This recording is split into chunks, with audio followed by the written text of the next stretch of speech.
Apps भनेको दुईटा हान्ने, एउटा हानेको केवल कन्चेस होइन।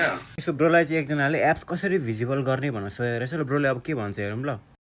केवल कन्चेस भनेको फर्स्ट सेट भनेको लाइट हान्ने क्या, वार्मअप भनेको त्यो लाइट हान्ने डिस्ट्रिप छ त्यो हान्ने क्या, पुरै लाइट राखेर ल्याप कि ल्याप त्यसमा चाहिँ ट्याक्क हल्का एक्टिभेट हुनु पऱ्यो मसल, पुरै पम्प आउनु भएन त्यसमा। यस्तै भिडियोहरूले गरेर मेरो भिडियोमा पनि कमेन्ट आइरहेको हुन्छ क्या आजकल त सबैजना ट्रेनर भनेर। सुरुमा ही सेट 30 रेप्सभन्दा धेरै हाई रेप्स गर्नु अरे, तर पम्प चाहिँ नआओस् अरे। त्यो चाहिँ कस्तो भने 1 बाल्टी पानी चाहिँ खनाउनु अरे, नभिज भने त्यस्तो। अफकोर्स तपाईँले हाई रेप्स गर्नुभयो भने पम्प त आइहाल्छ नि, अब पम्पसँग त्यो केही रिलेसनै छैन नि।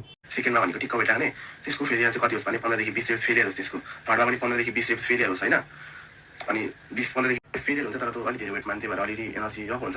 त्यो लास्टको भनेको त्यो जुन चाहिँ फेलियर रेप्सहरू हुन्छ नि, फेलियरको हो तिनीहरू क्या मजाले बिल्ड हुने। त्यही भएर त्यो लुब्रिक एनर्जीलाई चाहिँ युटिलाइज कसरी गर्ने भन्दा ड्रप सेट हान्ने, घटाउँदै अनि we are not supposed to save our energy हाम्रो लास्ट सेटसम्म। What we are supposed to do is हामीले एउटादेखि दुईवटा वार्मअप सेट गर्ने, लोवर रेपले हामी फटिक कज नहोस् भनेर, र त्यस पछाडि हामी 2 देखि 3 वर्किङ सेट गर्छौँ क्लोज टु फेलियरसम्म अलिक लोवर रेपमा। अनि हामीले 15-20 रेप्स गरिराख्नु पर्दैन, यसले चाहिँ हाम्रो एक्सेसिभ फटिक मात्रै कज हुन्छ, हाम्रो कार्डियो गरे जस्तो मात्रै हुन्छ। हाम्रो एप्स भनेको नि अरू मसल जस्तै नै हो, हाम्रो त्यही same rape range 5 to 10 rape रेन्जमा प्रोग्रेसिभ ओभरलोड गर्दै नै हान्ने हो।